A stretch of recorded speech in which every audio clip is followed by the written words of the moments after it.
सफ़र इनका अनुभव इतना घटिया रहा, आप इस होटल को टैग भी कर सकते हैं।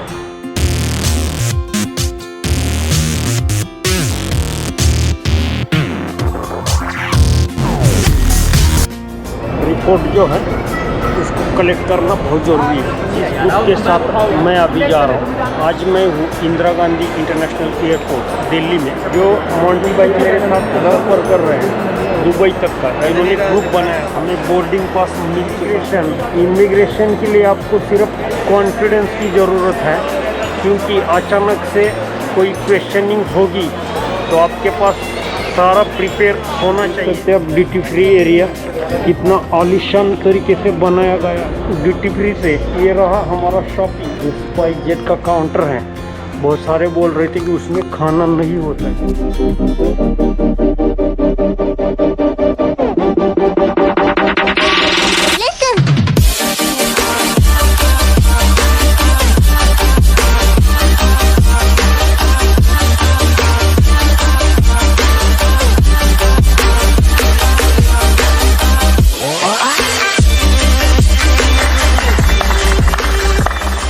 और आरटीपीसीआर के बाद हम जो आए थे होटल सफारियन करते हैं, वहाँ से हमने उबेर बुक की है। ये सफारियन का अनुभव इतना घटिया रहा, क्योंकि उन्होंने गेस्ट को 1000 से नीचे का रूम देने से मना कर दिया था। आप इस होटल को टैग भी कर सकते हैं। और हम एयरपोर्ट के लिए निकल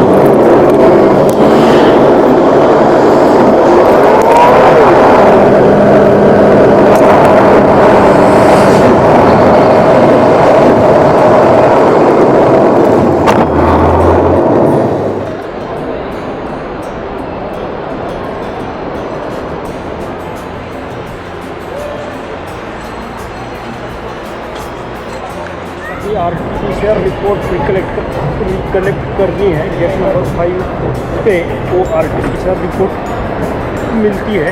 यहाँ से स्टेयरकेस है नीचे जाने के लिए। रिपोर्ट जो है उसको कलेक्ट करना बहुत ज़रूरी है।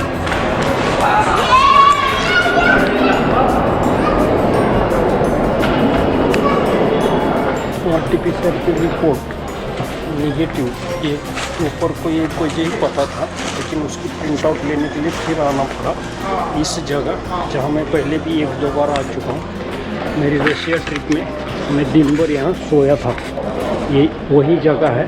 आज भीड़ भाड़ एकदम कम है, क्योंकि यूक्रेन का जो वॉर चल रहा है, वॉर कंडीशन में एयरपोर्ट एकदम खाली पड़ा है। अब गेट नंबर 5 तक हमें पहुँचना है, क्योंकि मेरी जो को पैसेंजर्स हैं वो वहाँ की वेट कर रहे हैं अभी मेरा।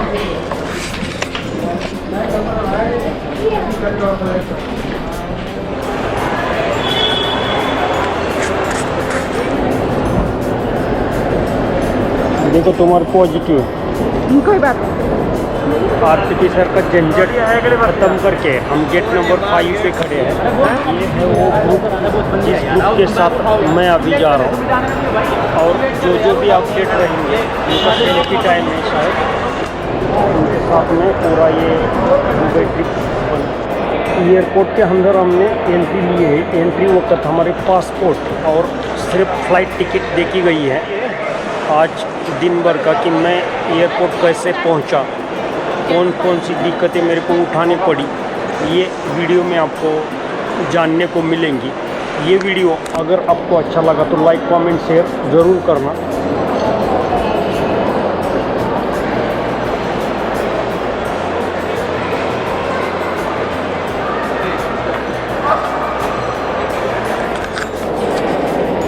नमस्कार दोस्तों, एक नई वीडियो में आपका स्वागत है। आज मैं हूँ इंदिरा गांधी इंटरनेशनल एयरपोर्ट दिल्ली में। जो मेरा दुबई ट्रिप होने वाला है, इसके तहत मैं अभी जस्ट एंट्रेंस ले चुका हूँ।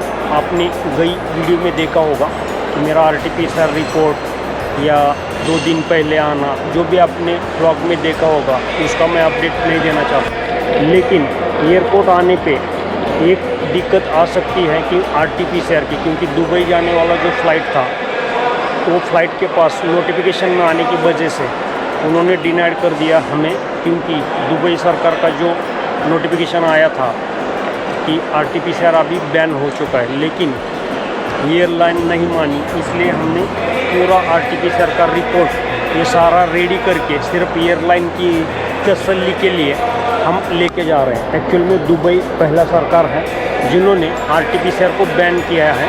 बैन क्यों किया है कि जिनका वैक्सीनेशन हो चुका है उनके लिए वो ज़रूरी नहीं रहा अभी के समय से। आज तारीख है 2 मार्च 2022 तारीख में दुबई सरकार ने ये ऐलान किया है कि आप अगर वैक्सीनेटेड है तो आपको RT-PCR की ज़रूरत नहीं है।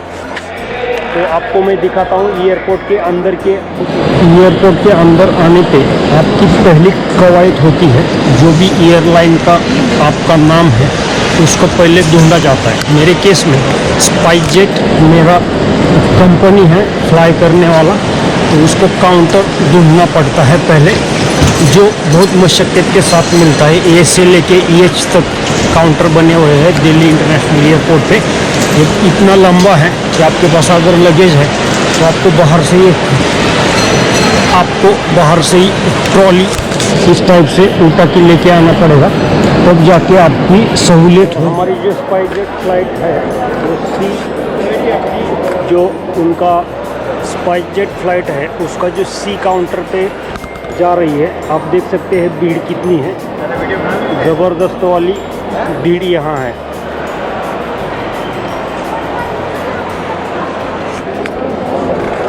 जो मोंटी भाई मेरे साथ सफ़र कर रहे हैं दुबई तक का, इन्होंने ग्रुप बनाया था। ये हमारे साथ दुबई में आके, दुबई के बाद उन्होंने यूरोप के थोड़ा सा वीज़ा बोला जाता है या टर्की वीज़ा बोला जाता है, ये सेम टू सेम यूरोप जैसा ही है। उसका जो प्रिपरेशन अगर आप करना चाहेंगे तो उन्होंने किया है। और आगे वो टर्की से जाएंगे लेबनान, और लेबनान से वो जाएंगे सीरिया। ऐसा उनका प्लान बना हुआ है। शायद उनको ये आ गई है इस काउंटर पे उनको दिखानी है रिटर्न फ्लाइट। बराबर रिटर्न फ्लाइट अभी मैडम बोल रहे करते हैं। हाँ, यानी रिटर्न फ्लाइट बहुत ज़रूरी है। आप अगर इंडिया छोड़ रहे किसी भी केस में तो आपके पास वो होनी चाहिए। O या D पता नहीं वो क्या होता है, लेकिन आपके पास होनी चाहिए। और जो हम UAE में जा रहे हैं रसल खेमा इंटरनेशनल एयरपोर्ट है, इसके लिए हम उड़ान भर रहे हैं रसल खेमा स्पाइसजेट से। ये मेरे को याद ही नहीं आ रहा था अब तक, क्योंकि मैं DXB सिर्फ जानता था, शारजा जानता था। ये तीसरा ही एयरपोर्ट है, तो ये एयरपोर्ट मेरे को ध्यान रखना पड़ेगा। रसल खेमा आधा घंटे के बाद वैक्सीनेशन का जो सर्टिफिकेट है उस पर ठप्पा पड़ा है और उस पर कुछ नंबर लिखा गया है 11, 57, 10 करके, यानी ये बहुत ही इम्पोर्टेंट है अभी जाने के लिए आपका वैक्सीनेशन। और इस तरह हमने जो स्पाइसजेट का काउंटर होता है वहाँ से हमें बोर्डिंग पास मिल चुका है। बोर्डिंग पास में मैंने विंडो की सीट मांगी थी, स्पाइसजेट ने इमीडिएट विंडो सीट मुहैया कराई है। मेरे पास जो स्पाइसेस थे मैंने वो स्पाइसेस सारे मेरे जो चेकिंग बैग है उसमें डाले थे, क्योंकि रिस्ट्रिक्टेड आइटम्स अगर आप लेना चाहेंगे तो ये जो कैबिन बैग है उसमें नहीं जा सकते हैं। इसलिए मैंने सारा वो जो मेरे स्पाइसेस या मेरा नाइफ भी जितना भी था वो सारा उसमें डाल दिया। अभी हमें जाना है इमिग्रेशन में। इमिग्रेशन का मैं आपको दिखा नहीं सकता, एक्चुअल में वो रिस्ट्रिक्टेड है पूरा आइटम। तो अभी मिलते हैं इमिग्रेशन के बाद। और आपको इसके बाद एक और ठिकाना पार करना पड़ता है जिसका नाम है इमिग्रेशन। इमिग्रेशन के लिए आपको सिर्फ कॉन्फिडेंस की ज़रूरत है, क्योंकि अचानक से कोई क्वेश्चनिंग होगी तो आपके पास सारा प्रिपेयर होना चाहिए। अगर ये क्वेश्चन उठा तो 2 क्वेश्चन उठते हैं, 2 क्वेश्चन उठे तो 4 होते हैं। आपको पहला, दूसरा, तीसरा जो भी क्वेश्चनिंग किया जाएगा, एक क्वेश्चनिंग आपको अच्छी तरीके से संभालना है, कॉन्फिडेंटली खड़ा रहना है। आपके पास रिस्ट्रिक्टेड आइटम की जो लिस्ट है आप देख सकते हो, जो रिस्ट्रिक्टेड आइटम की लिस्ट का डेमो उन्होंने बना के रखा है। लिक्विड अबव 100 मिली, इनफ्लेमेबल शार्प ऑब्जेक्ट्स ये लेके नहीं जा सकते हैं, और स्पाइसेस और रिस्ट्रिक्टेड ईटेबल, यानी इतनी सारी चीज़ें हैं कि जो एयरलाइन में बैन होती है, अगर मिल गई तो ये बाहर कर देते हैं उस चीज़ को। इमिग्रेशन में मेरे को खास सवाल नहीं किए गए, उन्होंने सिर्फ देखा कि वीज़ा वैलिड है क्या, वो निकालने को कहा बाहर। उसके बाद उन्होंने एक क्वेश्चन पूछा कि आप क्यों जा रहे हैं। जो ट्रैवल पर्पज़ के लिए जाते हैं उनको तो बताना पड़ता है, जो ट्रैवल पर्पज़ है वो ट्रैवल पर्पज़ के बाद कितना तारीख को वापस, ये उन्होंने एकदम जल्दी में कहा, यानी कि उतना तो स्टडी आपको करना ही पड़ता है। अगर वो उतना स्टडी नहीं करेंगे तो आपको अड़चन आ सकती है। अभी ड्यूटी फ्री का जो एरिया है उसमें हम थोड़ी बहुत ढूंढ रहे हैं हम यारी यूज़ की चीज़ें, और उसके बाद आपको मिलते हैं एक अच्छे इंफॉर्मेशन के साथ। ये देख सकते हैं आप ड्यूटी फ्री एरिया कितना आलीशान तरीके से बनाया गया है। जो शॉप है वहाँ कुछ भी टैक्सेस न होने के कारण अंदर का रेट और बाहर का रेट क्वांटिटी एकदम डिफरेंट टाइप होता है। इस टाइप से है ड्यूटी फ्री दिल्ली।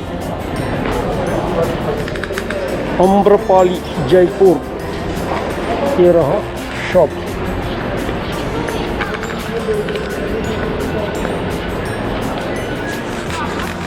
और इस तरह हमें हमारी वस्तुएं नहीं मिल रही है, हम उसको ढूंढने की कोशिश कर रहे हैं। हर एक जगह आपको अच्छे अच्छे ब्रांड मिल जाएंगे। अगर आपको उसमें रुचि है तो बहुत सारा काम आपको ड्यूटी फ्री में हो सकता है। ड्यूटी फ्री से ये रहा हमारा शॉपिंग, थोड़ी अलग टाइप से किया है। दोनों में मंटी भाई और मैंने 50-50% करके हमारा खर्चा बचाया है। ये कॉन्फिडेंशियल चीज़ें हैं हमारे लिए, हमारी छुट्टी के लिए। और ये इसके साथ हम थोड़ा ये करेंगे। और ये यूट्यूबर भी है। अभी तक 2 बार हमारी जो वैक्सीनेशन रिपोर्ट है वो चेक हो चुकी है। हर वक्त यही देख रहे कि अगर वैक्सीनेशन का बहुत रिस्ट्रिक्शन है। स्पाइस जेट का काउंटर है, बहुत सारे बोल रहे थे कि उसमें खाना नहीं होता है, लेकिन मेरे ख्याल से उसमें खाना होने के चांसेस थे, क्योंकि हमारे पास जो हमने शेड्यूल टाइम किया था वो कम पड़ गया। इसके वास्ते हम खा नहीं पाए हैं एयरपोर्ट पे। एयरलाइन का खाना अगर मिलेगा अच्छी तरीके से तो बहुत अच्छा होगा। मुझे बहुत भूख लगी है, आधा पौन घंटा लगेगा उनको देने में, खाना सर्व करने में।